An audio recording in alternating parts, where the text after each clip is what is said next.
Welcome to the Don't Let That Go Over Your Head podcast, starring Q the Boss. Let's go. What's going on, guys? We got a special episode today. I got a legend coming in this room today. He is no one to play with. Anyone knows sports will know this man by far. He is the greatest. And when I say greatest, I mean this with conviction. The greatest. I want to, matter of fact, just show the highlights, man. Show this man. This man is a dog. We got a dog. Backpedals to the 16. Starts to his right up to the 20. 25 finds a little room. 30. Look out. Across the 40. He's got the punter to beat. 45. Right sideline. 40. 30. He's to the 20. Got a picket line. He'll score. Touchdown, Chicago. Devin, Hester, the rookie, takes it all. What would be your legacy? How will they define you when you die? Will they say, here lies a great man who fought for everything he believed, or here lies a woman who sacrificed for the greater good, or here lies a man who was lazy and made excuses, or here lies a woman who never wanted to do anything. So you define yourself. At the end of the day, you make choices, and choices are what define you.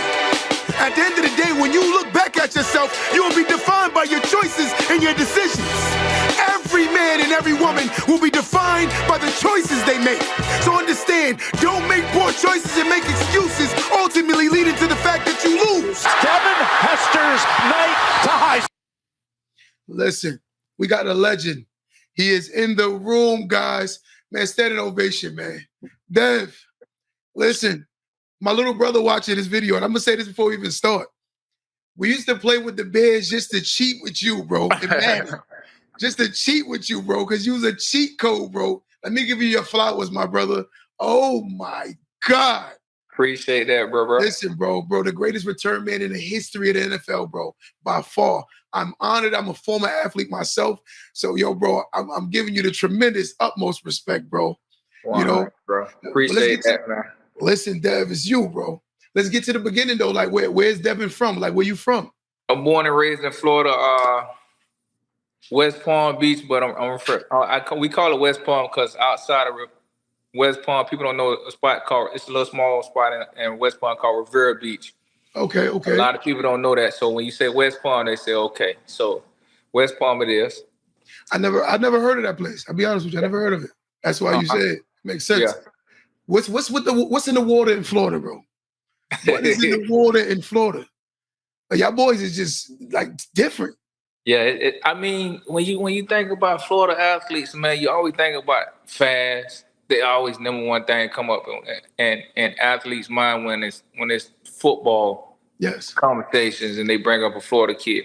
It's always fast and athletic. And I would say the main reason why it's like that is because we don't have no snow. You know what I mean? We don't have no cold season. Like growing up, Christmas was like 89 degrees. You know what I mean?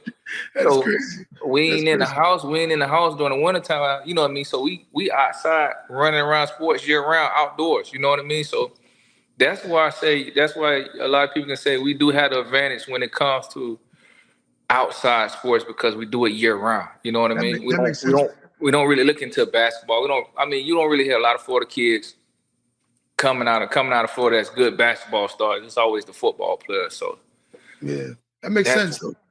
That makes every bit of sense. That makes sense. Like, because in New York we used to play hoop because it's concrete. Right, you know? right. And then y'all got a lot of basketball, you know what I mean? A lot of gyms that y'all look up to, you know what I mean? Where outside Florida wise, it's all green grass for us, man. My question is, who inspired this Devin Hester guy, man? Who inspired him?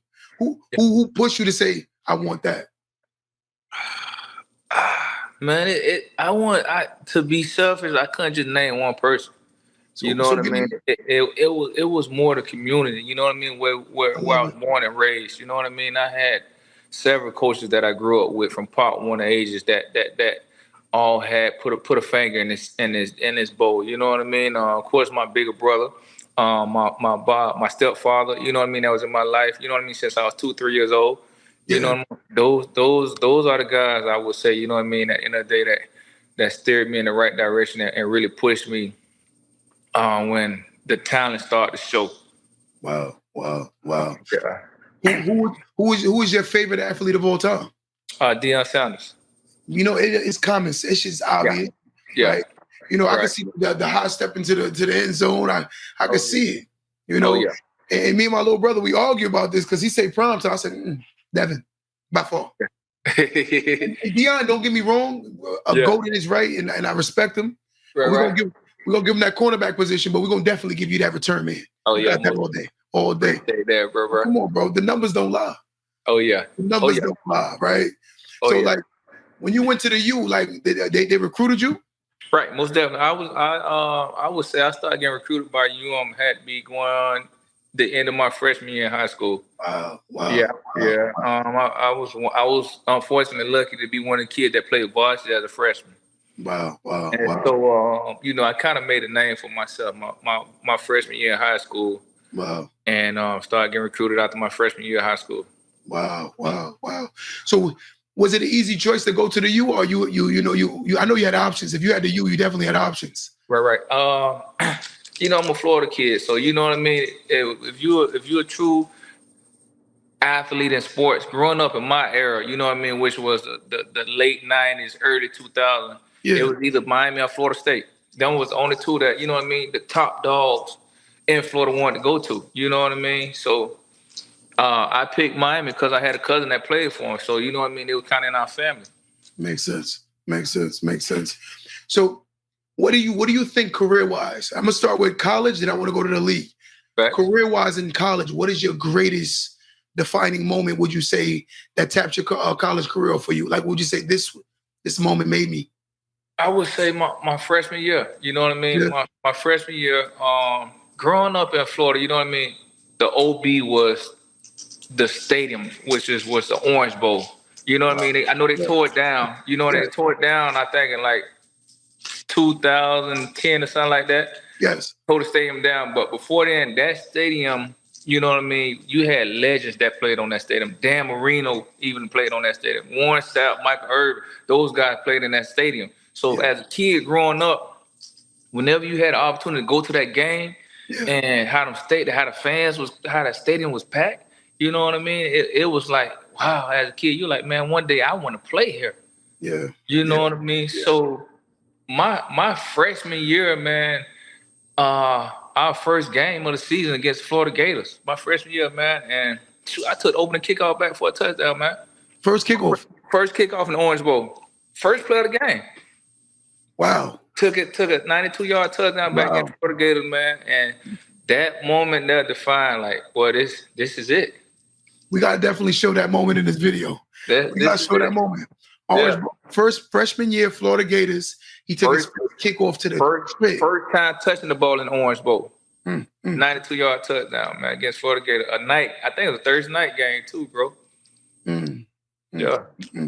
And professionally, what would you say was your greatest moment as far as NFL? My rookie year. My rookie year, we had a game opening against Green Bay Packers, which was our rival. You know what I mean? Green Bay Packers, if you ever know a Chicago fan or even a Green Bay fan, you know, and the number one thing they would tell you, man, is we don't like the Packers and the Bears, and the Packers would say we don't like the Bears. That's our rivalry team. Yes. And my rookie year, you know what I mean, our first game of the season was against the Packers, and I took a punt back for a touchdown. Wow. And I was like, here we go again. This is it. This is it. So I seen a video that was combating argumenting about taking a return man in the first round. Right. I seen a video about it. And I'm like, after the career's played out, I know a lot of teams wish they didn't pass up. Right. And we gotta just admit it. Well, when did you expect yourself to go? And as far as the draft? Man, my story, like when people hear my story and hear the true side of my story, man, it's like, wow, you know what I mean? So my situation, man, was unique. My sophomore year is when I really blowed up in college. You know what I mean? I made parade All-American, you know what I mean? Playboy All-American, all that. And going into my junior year, you know what I mean? I had an altercation with one of my coaches, which was, the defensive coordinator. We got into it a little bit, you know what I mean? Because spring ball came around. And so when I let me piggyback so I can get your full story. Yeah. So After my sophomore year, I blew it up pretty much. You know what I mean? Made a name for myself. They had me projected. If I was able to come out my sophomore year, I was projected in the top 15 picks in the draft. Wow. My sophomore year, yeah. And what happened was, since I was a sophomore, I couldn't come out. So in college, you got to play 3 years. So during that time, that all season, I was getting a lot of interviews, a lot of photo shoots, a lot of press media guys calling the school, want to do interviews and talking to the coaches. So it had got overwhelming for the coaches because it had them came so fast to the point, you know what I mean? And going into a spring ball, you know, in my junior year, my coaches was like, you know what I mean, we're gonna sit you down because it's just overwhelming. We're gonna move you to the second and third string and let you work with them guys and, you know what I mean, get the meat off our back. Yes. And I was like, you know what I mean? I was like, Coach, at the end of the day, I'm not here for the media. You know what I mean? I'm here to play ball. You know what I mean? Like, how you expect for me to go work with the twos and the threes, you know what I mean? When in reality, I need to work with the star safety, the star linebacker, you know what I mean? The star safety with my roommate. Like, me and him need to be on the same page when the season kick off. And I didn't agree with the situation, what they was making. So, you know what I mean? I got an argument with the coach and we kind of said some words back and forth. Yeah. And it was coach was like, it is what it is. I'm sticking with this. Yeah. And I walked out the room, you know what I mean? I was like, you know what I mean? I cussed out like this shit fucked up. Yeah. And so, you know what I mean? He called me and I kept walking. And, you know, he stuck his head out the door and said, you know what I mean? As long as you're here, man, D, you'll never play down in your life again at the University of Miami. You know what I mean? And I regret walking away. I should have just stopped and listened to him. You know what I mean? I was just upset. And my whole junior year, bro, I didn't even start, bro. Wow. To the point. Yeah, I didn't start, man. I didn't start on defense. You know what I mean? I pretty much rode the bench. And at that time, I was so frustrated. And, you know, back in the days, in them early days, transferring wasn't an option. If you transfer, you had to sit out another year. You said the whole season. Yeah, I wasn't doing that. You know what I mean? I was like, bro, it's too late for that. So I stuck around, you know what I mean? Took a couple punts back my junior year and ended up going in the second round. You know what I mean? So that I would say that hurt me from the first round draft pick. Mm-hmm. You know what I mean? Is that because I got, you know what I mean? I said I got benched my whole junior year. So I didn't play at all my junior year. I just took, you know what I mean, I think like 3 or 4 punts back and didn't really get to see the field at all on defense. So it hurt me, you know what I mean? I going second round, but it is what it is, you know what I mean? I'm happy with the career that I had, you know what I mean? Could have been better, yeah, but it is what it is, you know what I mean? Yeah, I think you had an outstanding career, bro. Mm-hmm. I'm just being honest with you. Look at the numbers, right? Yeah. And we have to be honest. This is not collegiate. We're talking about the best football athletes who are coming from one end to another end to make a tackle, and they couldn't get you. So my thing is like, what was it? The IQ? Like, what was it? Like, how did you see the field? Like, it was like in slow motion for you, bro. That's how it looks. I gotta say, man, you know, born and raised in Florida, we played football year round, even when we was youngsters. You know what I mean? So doing it so much, you know what I mean? And you can always tell, like, football players know football players, right? If you play football your whole life and football is what you love doing, you can tell a kid, you know what I mean, a classmate, say you're in the 12th grade, you can tell a classmate that been playing since he was 5, 6 years old to one that started playing his 10th, 11th grade year. It's just the IQ. It's there. Right? It's like school, you have street smarts and you have book smart. Yeah. You know what I'm saying? Yeah. And so football, when it comes to football, I had the street smart. You know what I mean? When you talk about football, and then I had IQ because I played it so much.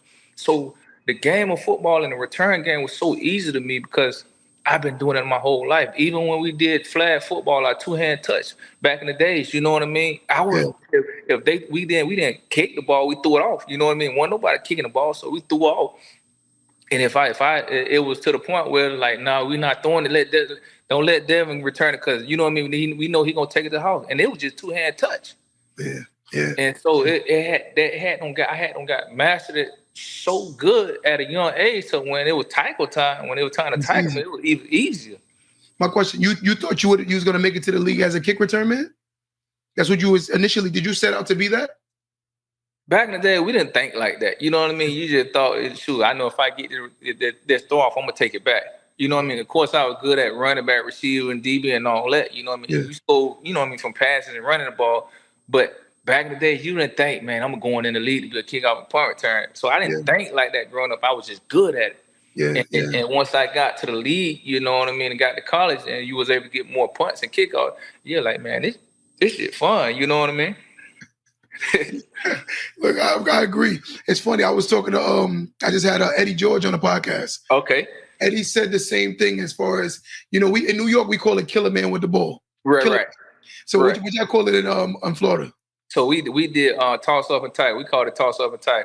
See, everyone got their thing. Eddie's from Philly, so he said, I think he said the term. I forget the name he said, but we all got different names for it. At the end of the day, is hit whoever got the ball, right? Yeah, what you did, once you get tackled, you stand 5 yards, 10 yards in front of everybody. You toss it back. You know what I mean? Whoever get it, they take off running. You know something funny? That's in New York. That game is in New York too. Yeah. Like once you get tired, you just throw it up, and then they just go after the ball. So that's crazy, right? It's crazy. My question though, NFL wise, who would you? No matter of fact, collegiate first. Who would you say is your greatest teammate? Give me two. Your greatest two teammates that meant so much to your career as far as on a collegiate level. I would probably say Jason McKee from Chicago. Okay.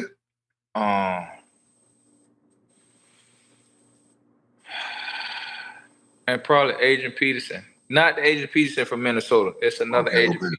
Yeah. I'm gonna say, wow. From Chicago too. I mean, me and AP kicked it off real good because he's another Florida guy. Okay. And the connection, the mindset, you know what I mean? Everything was just, and we also, Jason McKee, we all hung together. So we stayed, literally, my house was literally like 3 minutes from Jason McKee's house. So we hung out like from day one. I might at your house, you at my house for 8-9 years straight, you know what I mean? So the relationship we built there, you know what I mean? That's why I would say those two guys, you know what I mean? Wow. It's funny, I'm getting a lot of Florida guys. I just did Antonio Tarver. Okay. Of course, I got the legend Devin Hester, and I got another legend coming on, Edrin James. Okay. Right? Yeah. And it's amazing because I'm a football junkie. Anyone knows me, I'm a sports fanatic. Like my little brother's watching this live right now. And he'll tell you, I can tell you stat line for stat line. And I studied it, bro, because I know how hard it is. I ran the ball. I was a ball carrier. So I know how hard it is to play the sport, right? It's not an easy thing. So my mind is like, wow, for this man to take it, we talking about some great defense. Packers had some amazing defenses, bro. Yeah. You know, my uncle's a Brett Favre Packer fan, so he always named all his players. Right. You know, I'm a G-man for life. I'm gonna just be honest with you. You know? But I definitely got to ask Devin for an autographed jersey, right? 100. That's going up in the house, bro. But and so now, could transition into the NFL. What was your mind state like? You know, it's like how am I gonna do this? Like how was you thinking? Like draft night, like you know. I was upset draft night. You know what I mean? And everybody that, you know what I mean, whenever you don't get drafted where you expected to go, it's always a hurt feeling. You know what I mean? If you experience it, like, you know what I mean? You have to go through that situation. But for the guys that experienced that situation and knew that there was better than some of the guys that got picked before them, like for me, it was a hurtful feeling. You know what I mean? Because of course my draft status dropped. You know what I mean? For me not playing my whole junior year. You know what I mean? And then, you know what I mean, me getting a phone call early in the draft pick, and then the last 5 seconds of the clock, they changed their mind. What team was that, if you mind me asking? Tennessee Titans. Wow. So Tennessee called me, I think, with a 32nd pick in the draft. And, you know what I mean? We talked, congratulations, Devin. We're going to pick you with the 23rd, the 33rd pick in the draft. You know what I mean? We know that your draft start, you know what I mean? Because of your junior year, you didn't play a lot. But listen, we're going to take a chance off you because we know how good you are and what you did your sophomore year. And so, you know what I mean? Got all my information and everything, you know what I mean? And talked on the phone with my mom and everything. And the last 5 seconds on the clock, they paused and said, sorry, Dad, we're going to go with another route. And they end up picking Lindell White, the running back from USC. They went up picking him. So I'm pretty. If you ever talk to Linda, he'll say they didn't call me because they was on the phone with me the whole time. You feel me? So they didn't. I don't even think they was on the phone with Linda White. That was a shocking draft pick for him because they was on the phone with me the whole time until the last 5 seconds on the clock. Wow. And so when that happened, man, I had, I didn't have a big draft party. It was just me and my mom, my dad, my brother, my sister. We was all at my apartment in college, and we just did it there. You know what I mean? We didn't do no cameraman, none of that. You know what I mean? And so when that happened, bro, I took off out the house. I ran out the house, bro. I went to the little park down the street and I sat down. And I was like, bro, I'm like, you know me, I'm questioning God, like, bro, like first I get benched my whole junior year, you know what I mean? And my draft stock drop, you know what I mean? Drop. And then this now when I finally get ready to get drafted, this happened. Like, is it meant for me to play football or what is it? You know what I mean? And I end up getting, you know what I mean, a couple of draft picks down the line. Chicago Bears end up calling me. Yeah. They picked me up, man, and that's kind of how that ball felt. You know what I mean? So it was an honor, man. You know what I mean? Like I said, I wouldn't. If I could change it, I wouldn't even change it, bro. Everything that happened in my career, bro, I'm happy. Question: would you like what team you grew up being a fan of?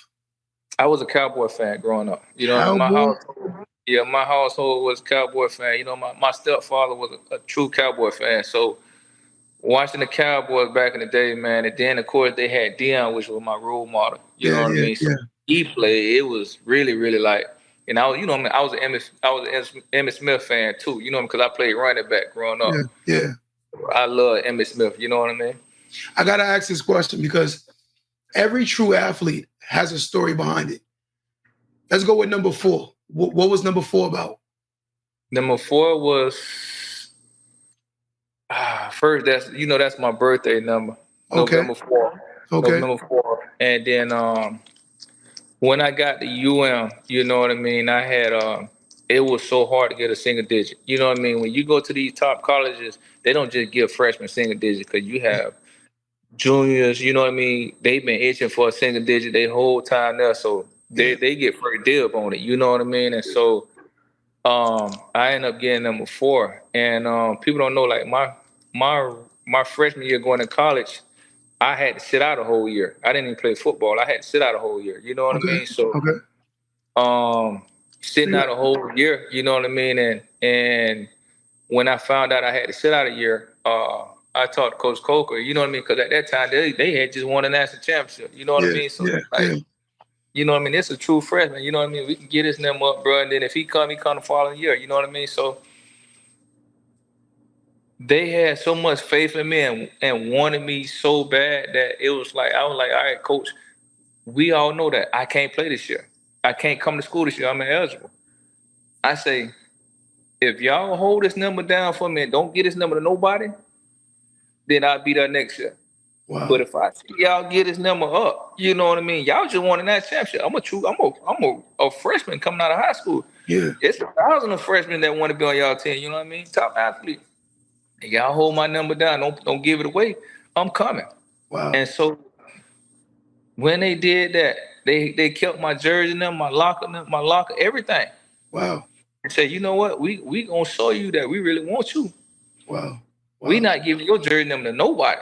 And when I seen that, when I came, my following year when I was eligible, like, yeah, Coach, I'm coming. You know what I mean? At that time I could have went to any school I wanted to. You know what I mean? But I stuck it out and said, you know, I'm gonna go to University of Miami. You know the craziest thing with that story? Your first game, you took one back to the crib.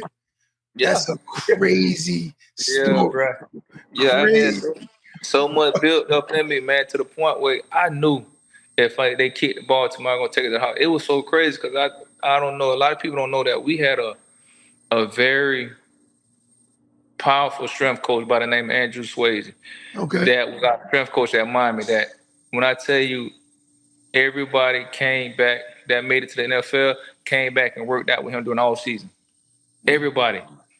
When I tell you, every athlete that was a first-round draft pick, when they got drafted the following year, summertime, all of them was up there working out. And I remember working out with Alex Rodriguez, the baseball player. He trained them. You see what I'm saying? So if he, you know what I mean, this guy was like the guy, you know what I mean, when it came to training athletes. Wow. And so I told him the week before the game, I said, hey, Coach, man, his name, I said, hey, Coach Swayze, man, listen, bro. I got so much shit built up in me about sitting out a year. I said, man, listen, we playing Florida Gator, man. I'm letting you know I apologize. But when I touch the ball, I'm going to the My crib. first game of the season, it's going to the crib, bro. And I'm taking my helmet off. I'm telling you, I'm taking my helmet off because I want the situation I went through. I wanted that person to look me in the eye, bro, and say, "Was it really, really that serious for you to do this?" You feel me? Wow. And so when you can see, and they show the highlight, you see me crossing the end zone, I'm coming out my chin strap, helmet coming out, and I'm staring in the mirror, in the camera, like, ain't nothing gonna hold me down, bro. Whatever you try to do, bro, it ain't gonna stop me, bro. Wow. That's a crazy story, bro. Yeah. That's Yeah. great. That's like that's something you write in a book. Yeah. It's like but I think that's usually the case. Yeah, Wow. bro. What about number 23? 23 was just given to me at Chicago. You know what I mean? It wasn't by choice. You know what I mean? It wasn't my favorite number. None of that. Well, I wore 23 in high school, bro. Now that I think about it, I wore number 23 in high school. Okay. So when I got to Chicago, they tried to give me 45. I say, ain't no way I'm wearing 45, coach. So y'all might well give me another number. They said, well, we got 23 open. I said, well, bet. Give me 23. That's the number I wore in high school. Wow. Yeah, that's you can't write this story no better than what it is. And y'all produced Ed Reed, Ray Lewis, man, Warren Sapp, man. Let me say it again, Warren Sapp. A lot of people forget that how dominant Warren Sapp was. You know, I think a lot of people, if you don't know, Warren was that guy, right? Bro. He was, bro. And then everyone that went on, you know, the Morse guys, you know, the Morse brothers, you know. Sean Taylor. Yeah, Sean Taylor. Oh my God, that was another one. Vince You Wilfork, got to meet DJ Sean? Williams. Yeah, I played with Sean. My son was my lead blocker against Florida Gators, bro. Me and him was back there me and him was at kickoff return. He was my lead blocker. Wow. Yeah. You know, right now, you know, rest in peace to Sean Taylor. We got to say that, right? You know, and it's a tragedy, bro. It's a tragedy. I think argumentatively, he would have been one of the greatest to ever play football. Hands down. Everybody knew that, though. Son would be easily in the top 2, top 3 greatest safeties to ever play the game in the NFL. Everybody. That's a fact. Wow. Yeah. Wow. You know something crazy? I got to see a video that when he played in the Pro Bowl and he killed the kicker. When he killed the kicker. You know what happened on that play? No, what happened? They were scared to kick me the ball, so they ran a fake. I was the punt returner. That's crazy. And they ran a fake punt because I had took one like 70-some yards the play before that. So they're like and even in the Pro Bowl they didn't want to kick it to me. So they started running fake just so they wouldn't punt it to me. And Son having to be like the up back to block for me. He seen the punt and he came off and teed off on the punter. Wow. You know something funny? You know, now that you're saying it, I do remember you was in that Pro Bowl. Yeah. You know something? I think you're like the number one person outside of probably Dion they didn't want to kick the ball to. They didn't want to kick the ball to you. I think if you had to sit down and count, you probably got a crazy number of how many times they just wouldn't kick you the ball.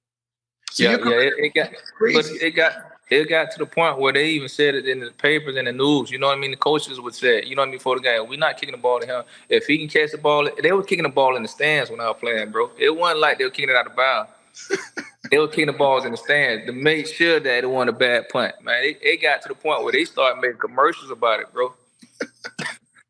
Yeah. Well, here's my question. Outside of you and Dion, and this is giving some other people some flowers. Give me 5 amazing returners you think.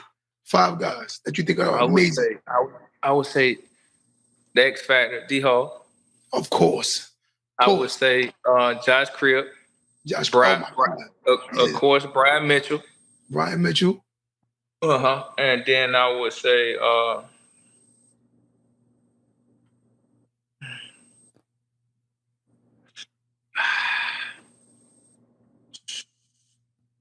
Cordell Patterson. He's a monster. He's a monster. Yeah. He's a monster. I think we got one more. And I would say see, I want to name people. I would say Mel Gray, but I really haven't watched him. You feel me? I didn't watch him either, but I just remember playing the video game with him, and he was OD. Mel Gray. I heard so many stories about him. You know what I mean? He was one of the returns that I really didn't get a chance to watch. But from hearing so many stories about him, I would say Mel Gray. Wow. You know, the one thing I always talk to when I talk to celebrities, I always ask this question. What celebrity did you first meet? And being honest, that you got starstruck? It's a funny one. Jim Carrey, man. Wow. Jim Carrey. It was like my rookie year, man, and I got invited to his movie premiere because he came out the movie 23. Okay. It was called 23, and he had it in Chicago, and so he reached out to the team and like, hey, I know Devin Hester number 23. I want to invite him to my movie premiere. It's called 23, and I think it'd be a great idea if he came. Wow. And so I got a chance to sit down and talk to him and stuff like that. So that was for Jim Carrey, you know what I mean? That was my first really starstruck actor, you know what I mean? Wow, that's crazy, Jim Carrey. I would never guess that. I would have never guessed it. That was my first one, but I would say the most starstruck one had to be Kobe. Wow. I met Kobe. We had a NBA All-Star game down in Chicago one year, and I had got some field passes to come on the court during warm-up. Yeah. And me and Kevin Durant were talking because me and Kevin know each other from we met at the ESPYs Award about 2 years before that. Okay. And so me and Kevin Durant were talking on the court, and Kobe looked while he was shooting, and he came over there. He said, "What's up, man?" I said, "Man, it's an honor to meet you." He said, "No, it's a motherfucking honor to meet you, boy. You the greatest fucking returner of all time." And when he said that, wow, I was like, "Damn, Kobe Bryant know me." You know what I mean? Yeah. That's big, you know. And then for him, me and Kevin to be talking, and he shoot and look over and see me, and then start walking that way. I was like, "Damn, I know you're not coming over to me." But we all get inspired by somebody, that like, come on. Somebody got to inspire even the greatest. See, we all got to be inspired, bro. Like, come on. Only a blind man can see what you've done, bro. Come on. But when Kobe did that, I was like, wow, yeah. Wow. Yeah. So who you got right now? Jordan, LeBron, or Kobe? Who's the best?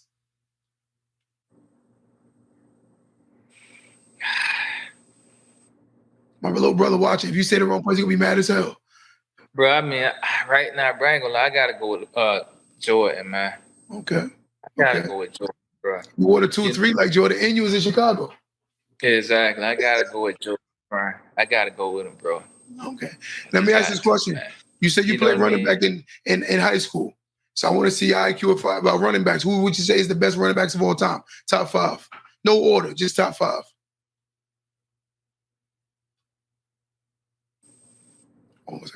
Okay.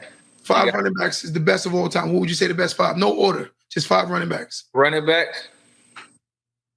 I would say Bo Jackson. Okay. Barry Sanders. Of course. Emmitt Smith. Okay.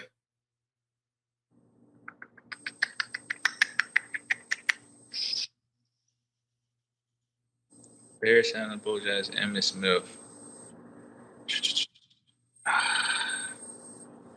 Dang. It's tough. The backs is tough. The backs is tough.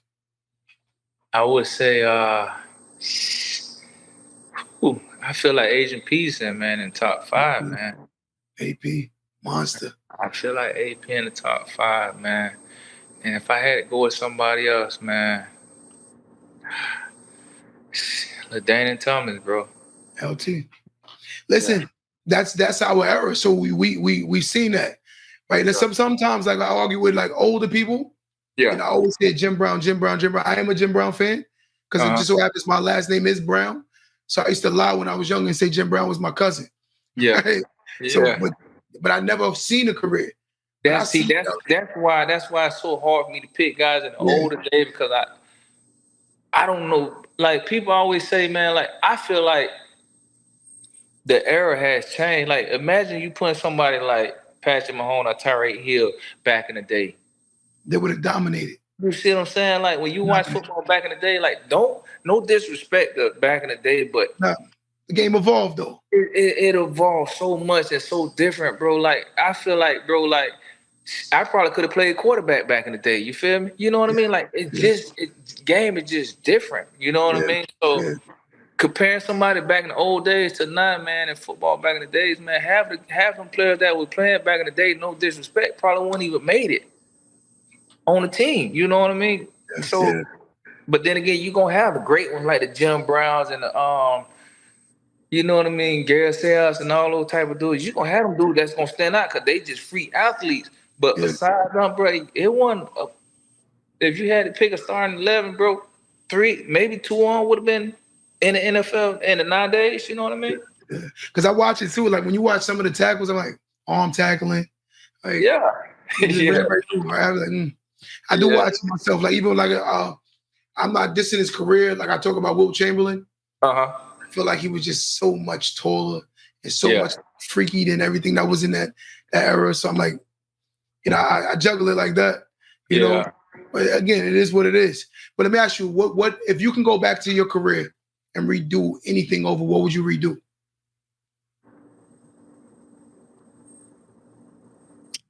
You saying when you say career, you saying from college or it could be all around. What would you do over? I would not in a selfish way, but I would voice my opinion about moving me around so much. I was, but at the same time, I was always that player that like, listen, coach, whatever you want, I'm just whatever's best for the team, I'm willing to do it. You know what I mean?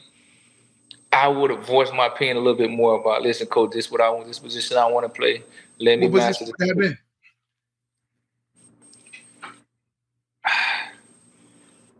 I felt like I'd have been a better defensive player. So you play like corner? I would have mastered corner. You know what I mean? That's where I felt like of course I was great with the ball in my hand. You know what I mean? Yeah. That's where the return game came from. But if I can do it all over again, man, I would have said, listen, man, let me just play corner and let me just excel and blossom. And I came out of high school the #1 corner in the nation my senior year. Yeah. What? I didn't know that. Yeah. Wow. So my senior year, I was rated #1 corner in the nation, bro. So that's where my bread and butter I felt like would have been. Of course, I would have did some good things on offense with the ball in my hands. You know what I mean? So sort of like what Charles Wilson did at Michigan. Yeah, you know what I mean? But I felt like my bread and butter would have been worn at the corner spot. Wow. You know something funny? My brother used to use you in Madden. He used to put you at the slot. Yeah. And when you cut across that field, you were so damn fast. Yeah. Nothing could stop it. Like it was just like a cheat. And I used to get tight as hell. I'm like, bro, come on, man. This is cheating, bro. That's what happened to me like in my whole career. You know what I mean? I was just so fast and I was so talented with the ball in my hand it took away what I felt like I was really, really good at and what I felt like I really would have excelled at. You know what I mean? And so that's when you say that, not only did your brother do that, but the coaches did it. You know what I mean? So that's the way I felt like, you know what I mean? Too much talent can be too much for you. You know what I mean? Agreed. And I was just one of the kids that was blessed to be able to play both sides of the ball.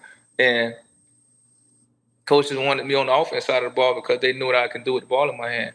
But we got to be honest, man. Like, if you say karate-wise, you would be the black belt as a secret weapon, like you're 007 of when you can touch the ball. It's like, come on, bro. I don't blame the coach in a sense, but I would have had love to probably see you play more offense, like way more offense. Like I mean, and just see, man, now that man you talking, and I see that you understand football, right? Yeah. You know football. It's the system you put in. If you got a player like me, it's not no shotgun and I formation offense. This I have to be in an offense like 49ers or Kansas City, right? Yes. Or even a Miami Dolphins type offense. Yeah, like a West Coast. That's the type of player I am. You know what I mean? So you put me in a regular standing offense, you know what I mean? That go I formation and slot right, you know what I mean? I'm not going to sell in that type of offense. Yeah, it makes sense though. Makes sense. Yeah. In a way, I'm gonna be honest with you. If you played in this era, you play receiver. You over 1,000 yards every year. Facts. And the reason why I say that is look how much they throw more, bro. Yeah. Right. Facts. And I gotta ask this question because me and Eddie was talking about this. What do you think what they're doing to the running back position? How do you feel about this right now? So you're gonna have to running back that can play receiver. You can't. We not right now. We're not looking for no 200 plus, 215 pound plus running back. I'm looking for a running back that's 195. You know what I mean? 200 at the most. Run a low 4.3 guy and can run routes like a receiver, catch the ball and run. So who would you say is that prototype? I got 3, I think, right now. I would say right now that's playing in the league right now. I would say McCaffrey. I definitely was about to say him. I would say I wish Alvin Kamara would have never lost Drew Brees. That's definitely what I was going to say. Because you got to think about it. Without Drew Brees, Alvin Kamara struggled. Because Drew Brees know how to get the ball out the backfield. Yeah. Who would I say would be the other one?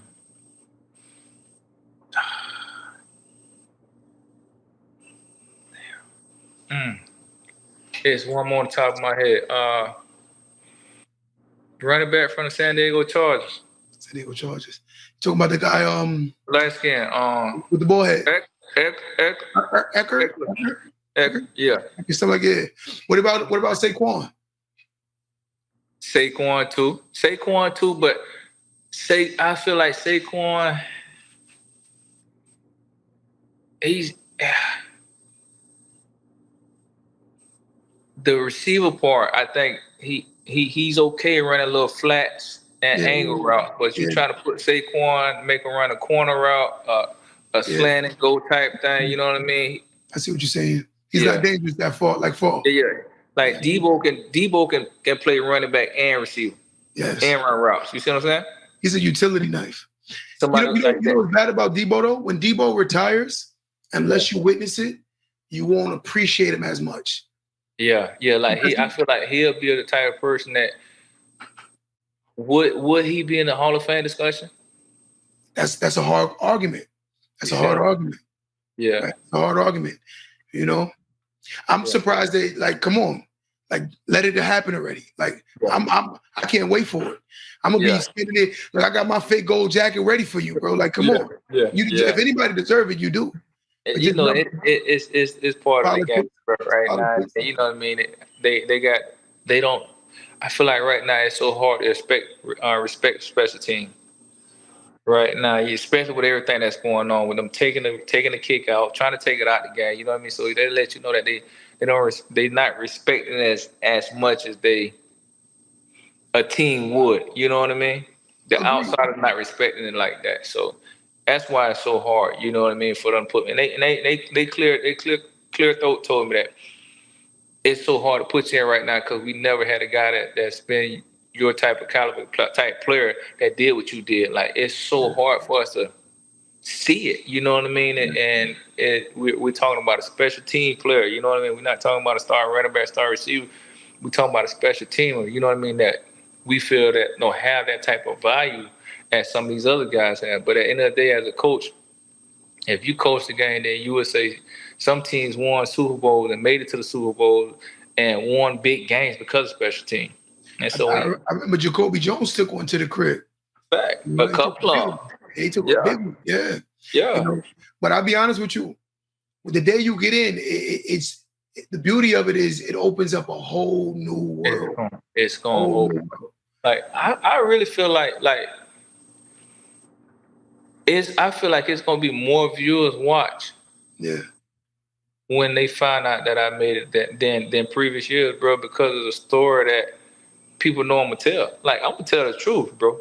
You know what I mean? I'm gonna let it all out, bro. And bro, like, especially when you earn something, and people know you earned it, and then they still like, it's no way for them to take it away from you. You know what I mean? My mom always tell me what God has for you, it is for you. Can't nobody take that away from you. So no matter how much they pass up, you know what I mean? Last 2 years of pass up on me not making the Hall of Fame, bro. They know deep down inside we don't have no choice but to give it to them. You're gonna have to get in. You have to get in, bro, to the point where like they pick 5 guys every year for the Hall of Fame. Do you know the last 2 years that I was eligible for the Hall of Fame, I was the 6th person to get cut 2 years in a row. So it's about that time. Yeah, I made it to the finals top 10 every time and was the last person to get cut 2 years in a row. So that means next year is your year. The next time is your year. Facts, bro. So you know what I mean. I'm gonna sit and wait, and I'm gonna be patient, bro. You know what I mean. But it has to happen. You know what I mean. That's why I was more upset the first year that I didn't make, because it's just like you being a football player. Your goal right now when you come out of college is to be a first round draft pick. Of course. If you don't be a first round draft pick, you at the point where I don't give a damn who picked me. I'm just ready to play football. Now, once that first round is up. Yeah. So with my career, I wanted to be a first ballot so bad, bro. Because I said, you know what, at the end of the day, bro, I'm the first and only one that can really say, like it's so hard right now. Like, okay, I can say Jerry Rice can say this. Who else could I say this? Maybe LT. Okay. Say this. But when you feel like you the best at your position, what question is it? You could back it up though. Like, right. I'm gonna be honest with you. I'm not saying it because you hear. Right. Truth be told, like I told you, outside of prom, like, yeah, you know, they're a great kickoff return man and punt return man. I will give them that. Mm-hmm. But see, one thing I learned is there are players that are generational talent for that season. Right. They're great. Right. You are a lifetime talent. Yeah. There's no way you can tell me you know football and don't know who the hell Devin Hester is. There's no way. And if you don't know, then you damn sure don't know football. It's impossible. It's impossible. Like me, I still get starstruck when I talk, because this is my youth. I'm like, that's Devin goddamn Hester. Yeah. I remember the first time you responded, I'm like, that's Devin goddamn Hester, bro. Yeah. Like, come on, bro. Like, you gotta just keep it real. That's why when you was asked me to name the top 5 returners, it was so hard. You know what I mean? Because I'm thinking about all of them and how many yards they got, how many touchdowns they have. You know what I mean? And to be honest, 3 of them, right? How many touchdowns they scored, right? Mm-hmm. The amount of touchdowns they scored out of 5, 3 of them that I can think of right now. You know, I have more touchdown called back, and that don't stand. Wow. More than them. Wow. Yeah. So if I had in my career, I had 8 touchdown called back, right? The Super Bowl one don't count in my stats. Wow. And I had one in the playoff that don't count. Why?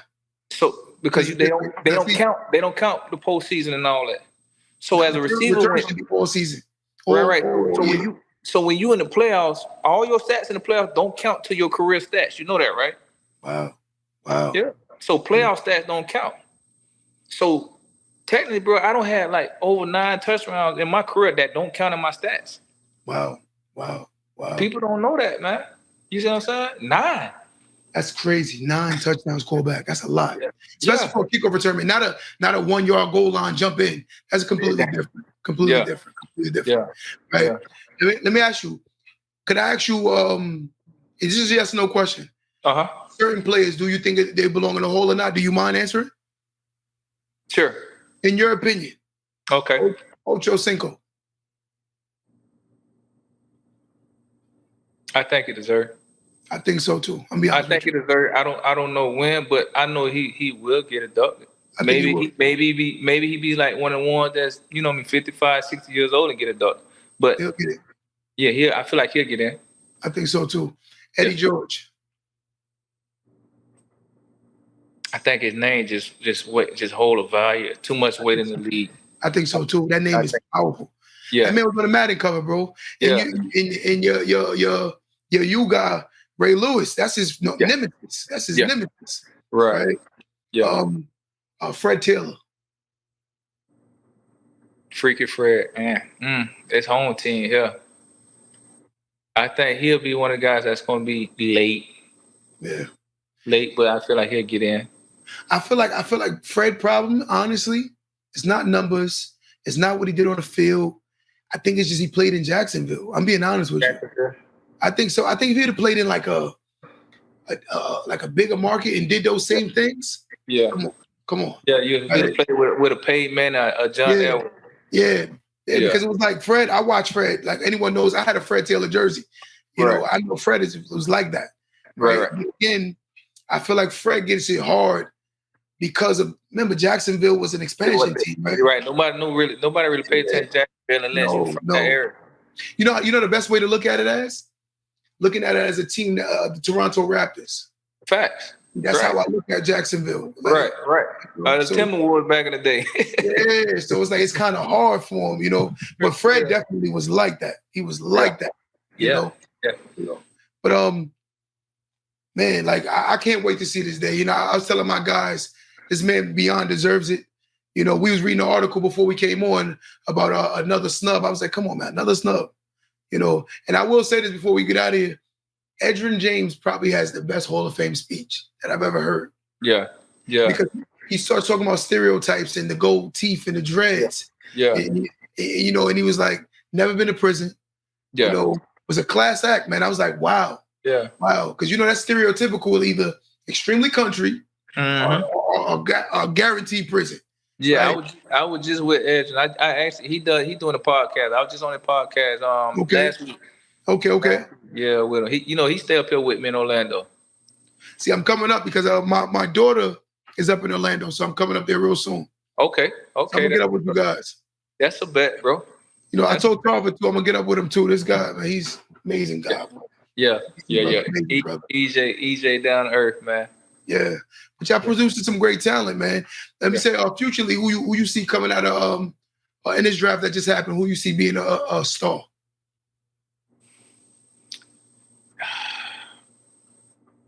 I think the running back from Texas, man. I think he gonna do something. I think I know you're talking about Robinson with the dreads. Yeah. He went to the Falcons, like top 5 pick. Did he go to the Falcons? Yeah. He went to the Falcons. I think he gonna be the cream of the crop out of the top 10 picks, bro. Yeah. I like him. But what I'm anxious to see is I want to see that cat Marvin Harris Jr. when he get come. That's who I really want to see. I feel like right now he can be the number 1 pick coming out this year. But his daddy was a monster. Yeah, but see, his daddy was a monster. Is he's just like his daddy, but he like 4 inches taller. Yes. Marvin had that freaky. I feel like Marvin, to me, the best comparison I can give him is Jerry Rice. Yeah, but he's a smaller Jerry Rice. People, When I was so shocked when I met Marvin Having in person, because I was like, man, I didn't know he was this small. You little? Yeah, Marvin is only like maybe 6 foot. Wow. Maybe 175, 180. Wow. Yeah, he's small, man. But then when I seen his son, I'm like, bro, monster. This boy every bit of 6'3", 6'4", easy 215, bro. Wow. What's the name? 2 came from the Reggie Wayne. Reggie, yeah. Reggie played with Marvin. I think that's like, y'all ain't gonna lie, giving Peyton Manning, Marvin Harrison, Reggie Wayne, EJ, Edgerrin James. Then they had Dallas Clark. Yeah. It was a cheap, bro. I was like, this is like stack the deck, right? It's like you got like 5 first picks overall. They were like the best at their position, argumentatively, in the NFL, bro. Exactly, bro. I think the only other team that could compare with that was Isaac Bruce and Torrey Holt. Oh yeah. And Ram. Yeah. But if you could tell anybody that's young, that's coming up right now, who's inspiring to have any kind of a career you just had, what would you tell a young athlete right now? I think what for me and my situation, what made a player like me so unique was almost like Edgerrin James' story. Yeah. Like people be looking for like athletes like us to get in trouble. You know what I mean? We had the dreads, you know what I mean? We from South Florida, you know what I mean? We maybe talk with a slang, you know what I mean? You know, we may be intimidated on the way we dress. Yeah. Never been in jail. Never been arrested. No DUIs, no batteries, no assaults, no anything you can pull up when it comes to crime. Even with the team, no altercations with the team, no fighting, no disrespectful, you know, none of that. Wow. And so when people realize it and really get to know who we really are, you know what I mean? It's shocking because you're like, bro, just looking at you from the outside, I would have really thought that you was a totally different type person. Like anybody you talk to right now, bro, like they would tell you, bro, listen, that cat D Hester, man, like, bro, if I didn't know he played football, I would have thought he was just a regular cool cat. Don't act big head. Don't act cocky. You know what I mean? I go to the mall by myself. I don't need no security guard. And I always been like that. Wow. Anybody come up to say, what's up? I shake their hand. What's up, bro? Nice to meet you. You know what I mean? I never was disrespectful, bro. Yeah. To anybody, bro. And anybody that can tell you that, bro, I give you $1,000 right now. But that's a reflection of where you come from, who raised you. Facts, that's bro. a reflection of it. Because that's me. I'm very respectful myself. Yeah. Right? Well, my mother crazy too. Yeah. So I would say, man, listen, for the upcoming player, listen, man, keep your nose clean, bro. Stay out of trouble, bro. And just work hard. Dev, this has been my pleasure. Yo, bro, I enjoyed this more than you could imagine. And look, my little brother got to watch the whole thing with us live. And I was like, I want you to see, because he's a big fan. So, you know, I definitely, I'm going to tap in with you more, bro. I'm coming to Orlando to get up with you guys real soon. You know, I appreciate you so much, my guy. Appreciate you for having me, bro. Right, come on, bro. Thank you for coming on, bro. All right. Blessed thank, man. All right, you too, bro. All right. That's Devin Hester, man. Devin Hester, yo. Like, come on, yo, Dev. I'm wow. It's Devin Hester, bro. Ain't nothing else to say, bro. Yo, Tyler, you got to give him so much applause at the end of this video, Tyler. You know, Devin Hester. Dev, you the man, bro. Appreciate you again, man. Oh my God, appreciate you so much. 100, bro. All right.